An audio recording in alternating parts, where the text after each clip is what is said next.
Have you tried Yeah. going on like TikTok at all or anything like that? I don't personally Yeah. like TikTok, but I know it is a sort of interesting sort of medium that people are tapping into now.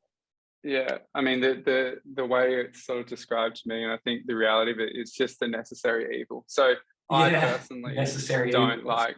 It's honestly like I don't like TikTok. I've never gone on it Yeah, voluntarily. Like I've I don't never. like it. I've honestly like the two words I'd use to describe it would be utter trash. It just like melts your mind. It's literally It like is a the most slot like machine yeah. that your mind's addicted to when you look at it. I cannot.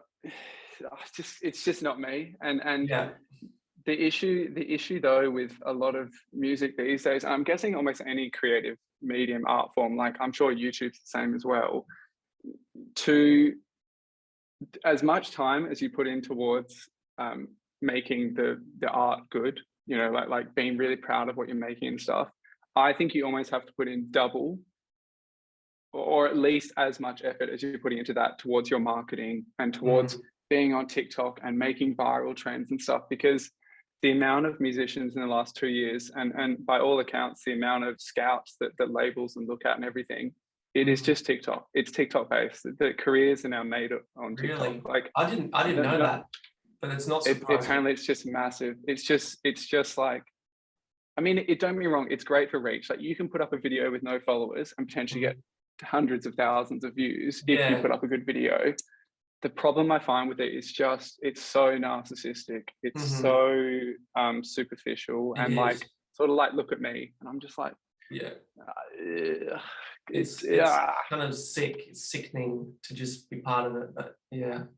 I mean, exactly, it works for some people. Some people just honestly blow up, like go from nothing to millions of fans because they put up a few good TikToks. And so it's not to take away from it, I get it, but sometimes you just want like to put out a song and just be like, listen to my song, it's really good, without having to be like, Do you know the Perth band Those Who Dream? I do, yeah. Super interesting one, hey. They go on TikTok a bit, I think.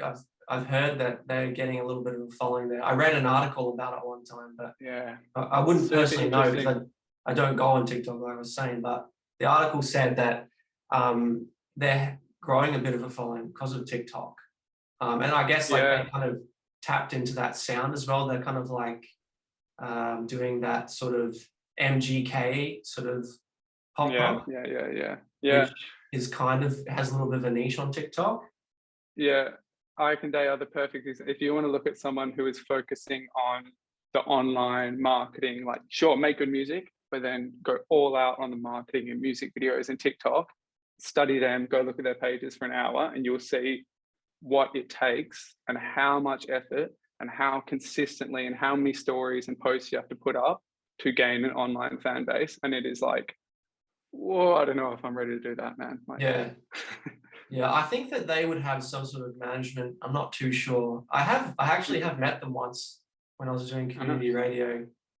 This was like probably 5, 6, 7 years ago now, though. It was pretty early days for them.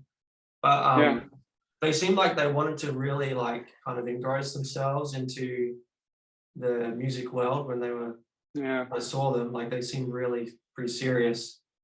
I mean hats off to them. I think they're doing a good job, you know. Yeah, exactly. You can never take it away from someone who's just like putting themselves out there and really trying, because the thing is as well is like what they're doing, I think they will be the first to admit as well, really goes against the Perth trends, you know what I mean? Does. Like sort of they're not a surfy psych sort of like that sort of band. They're like very much like almost this LA pop produced band, which is like not really going to, even if you're the best. Maybe the Fame. Yeah, exactly. Who also, you know, have built a pretty big following without any Triple J or like Australian zeitgeist.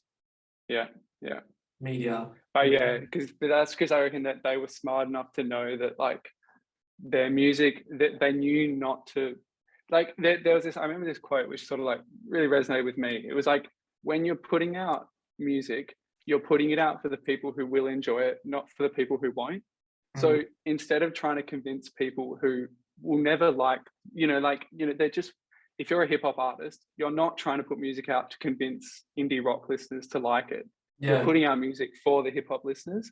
And so I think if you just understand that as you're the Fame or you're Those Who Dream or whatever, you're going, well, we don't really care about Perth. Like, as much as I'm sure they'd love it, we go, we're going to be bigger somewhere else. Let's focus on that. And good on them. It's smart, it's clever, it's marketing.